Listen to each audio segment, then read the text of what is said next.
What the hell was that?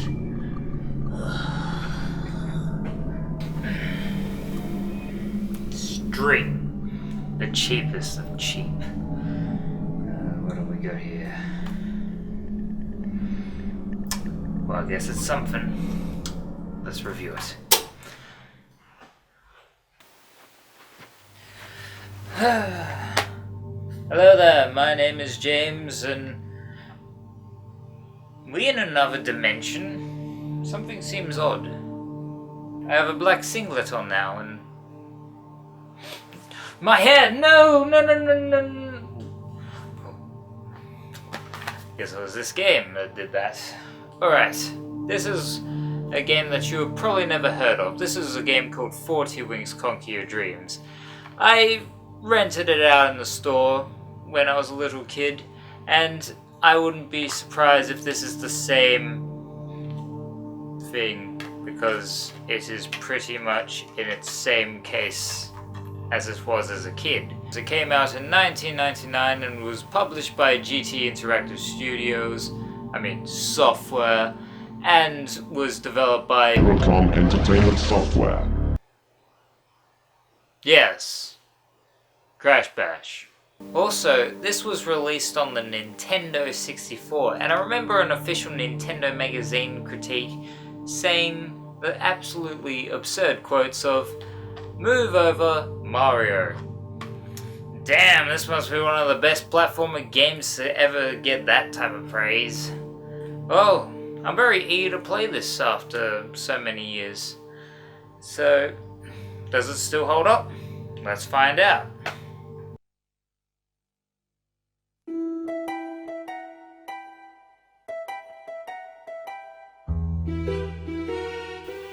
Just that screen alone makes me feel uncomfortable. The image is very unsettling. We have some green creatures hidden in the shadows, whilst the kids are sleeping. The music makes it seem like they're about to strike any— Ooh! I like what they did there with the candle. How cute. I'm sorry, but what kind of character names are these? Rough? Tumble? Who would name their kids Rough and Tumble? I know I wouldn't. Well, it's better than the name Absidy. True story. I'm going to play as Tumbler, because why not? Oh yeah! Oh yes, we have FMV cutscenes, and they aren't too bad. Here we have our heroes of this tale, Rufus and Tumbler, and they are being persuaded by a mother why they should go to sleep. But Bedtime's boring. Yeah, there's nothing to do but lie here getting bored. yeah, you two won't be saying that when you grow up. Especially in college. This is not the greatest voice acting. Tumbler sounds like she has a cold, Dad says dreaming is a period of elevated brain activity. and Rufus sounds like Elevated brain activity's boring. that. But I can surpass it. Mom sure does know a lot about the Winks though. Too much, in fact. The Winks are little creatures who live in the land of dreams. It's their job to make sure all your dreams are of the very highest quality. And in Dreamland, we have our villain, Nightcap. Is that seriously his name? And he looks like a mix of Scrooge from A Christmas Carol and the teacher from Heart of Darkness. And how he lives in a massive clock tower astonishes me. I'd go insane. And he wants to kidnap all of the Winks so everyone else has nightmares because he's tired and he can't sleep. Man, you need to renovate homes if you want some shut-eye because those clocks aren't helping one bit. He has a minion always doing his dirty work, and it's a teddy bear called Fredbear. Yeah. Now let's play. Okay, spoiler alert, this is a dream. Rufus is gone, you can jump as high as Michael Jordan, and there's a portal to a different world on the toilet. It's a dream. Alrighty, the controls are okay. Not perfect, just okay. They seem slippery and tanky, but hey, you can skippity skip. You have a free hit kung fu attack, a roll, and this. Also, the butt bounce, because Mario? Yahoo! Okay, heading on out and... Again, I feel very unsettled.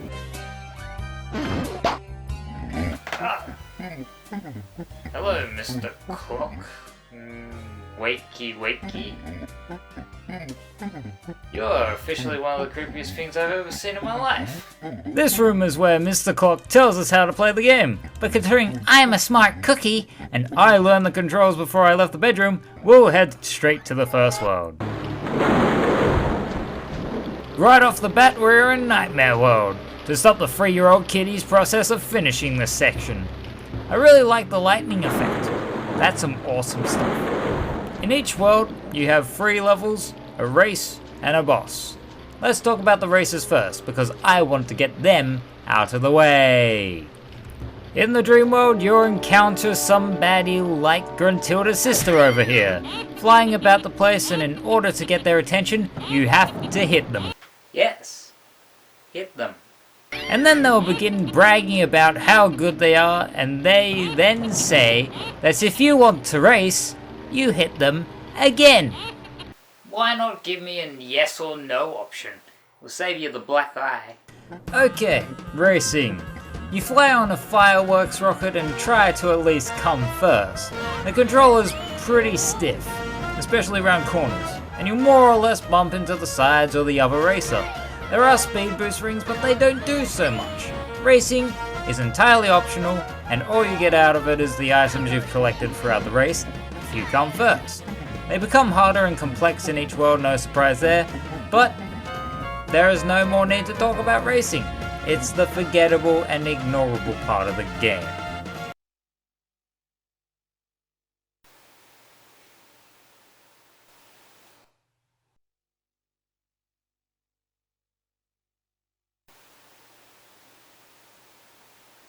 Stop it!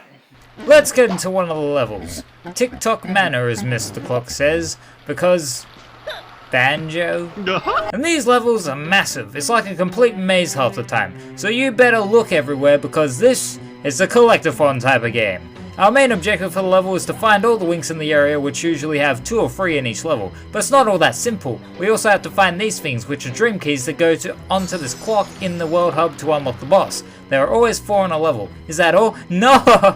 No! In order to progress throughout the level, you have to collect a certain number of cogs to unlock locked doors. Then you may proceed. Not only that, you have to deal with hoodwinked spiders, zombies, trapped floors, platforming, and condensed camera control in tight spaces. And you want to know something?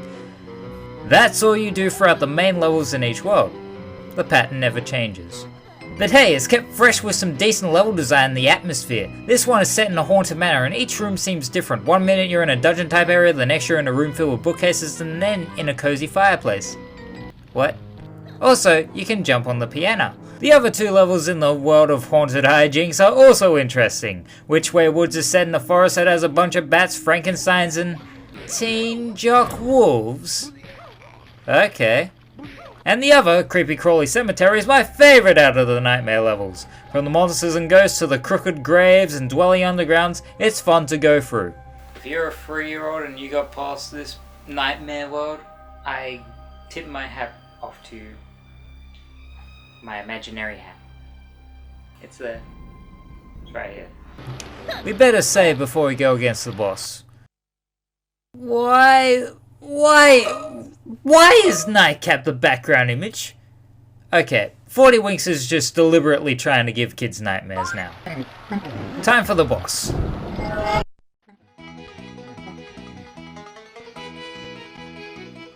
It just had to be a big bloody spider, didn't it? And yes, it's easy. Run away from the spider, hit it when it sleeps, and then attack the horde of small spiders. Rinse and repeat. It is funny seeing Fredbear just attached on the spider though. But what's with this music? The past few tracks in Haunted Hijinks have worked with setting in hand, but this is some rodeo music. Anyway, once you beat the spider and Fredbear, you get a cutscene for Fredbear's defeat. What is Nightcap doing to Fredbear? Patch you up and you'll be better than ever. better, leaner, tougher. You're the I don't even want to know. what And then it's on to the next world. It's time to head into the portal above the toilet. And where does it leave us? Why, Waterworld, of course. You've got sharks, sea divers, crabs, and water, water, water. It gives me time to talk about the swimming controls. It's difficult, they're heavy, and that should not be a surprising element. The worst part is trying to jump out of the water. Waterworld. Need I say more? It's a water level festation. A water level festation.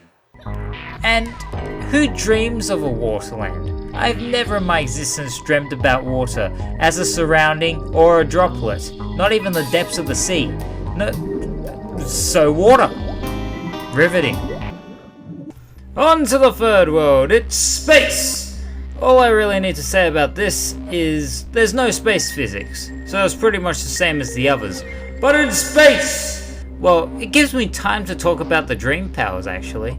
Although, first off, let's give the ad for 40 Winks time to explain. Wake up! It's 40 Winks! No, not that one. This one. They say there's no reason to be afraid of the dark. But when the lights go out, the nightmares come out to steal my dreams. But with 40 winks, I can turn into a ninja, or transform into a huge monster, or even a super cool robot.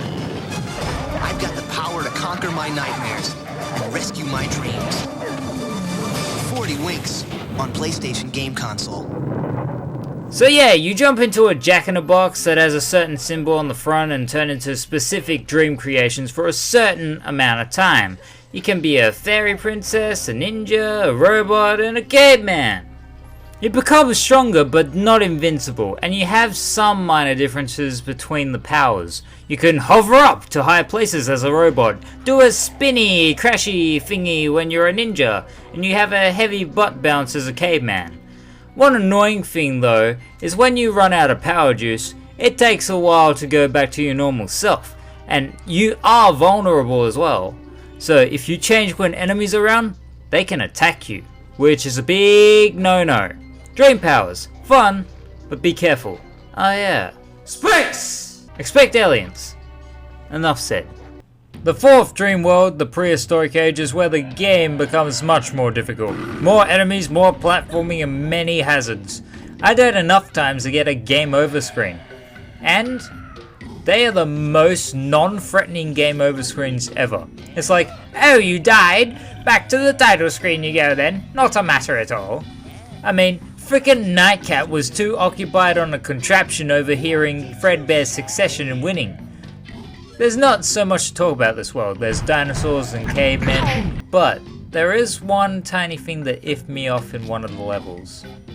You see, there's this door that is locked and I need more cogs to unlock it, so I go to search the area, and under the water leads a tunnelway to a waterhole where you can see a dream key and a few cogs above, but you can't get up there, so you try jumping to your everlasting content hoping you manage to latch on the edge. But then you begin backtracking back through this dark hallway with annoying mushrooms shitting green stuff, and you then reactivate your caveman power up and wander everywhere for about 20 minutes until you find this dark corner in the hallway where you can butt bounce and smash down to the place where you're trying to jump up to.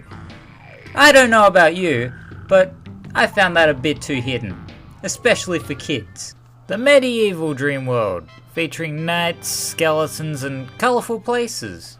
And it's even more bloody difficult. If I die, I'm just gonna call it quits.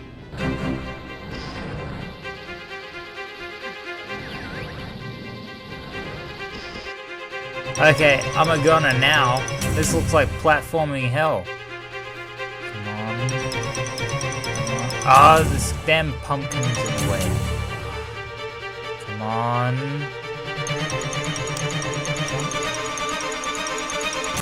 No!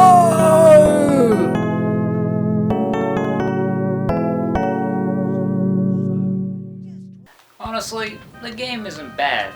The graphics don't feel dated at all. The enemy type variety is pretty damn neat for each world. Even though the combat isn't the best flow of the game. The powers you get are pretty neat though. You get a ninja, you get your princess, you get your octopus. That's not in the game. The camera will bug you in those tight, closed-in sections.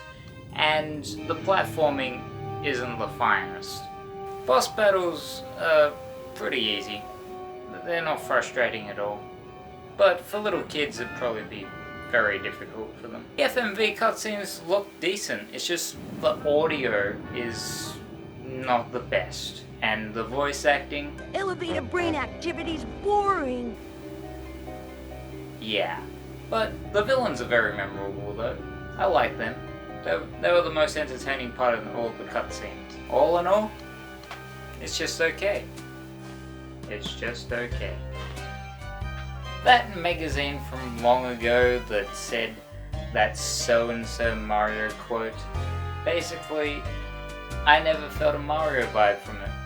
It was just to get people's attention. To me, it seemed more like a Banjo-Kazooie vibe than it did Mario. I mean, you got the wakey wakey clock speaking in gibberish, you got the witch, you got the atmosphere, the graphics look like Banjo-Kazooie, but on the PlayStation. And no, I'm not saying it's better, I'm just saying that it just reminds me of Banjo-Kazooie. Alrighty then, I shall go get some proper sleep. It's been a pleasure talking about this game with you, and I shall see you the next time. But my name is James, and this is my game. I bid you adieu. Bye bye. Let me get some.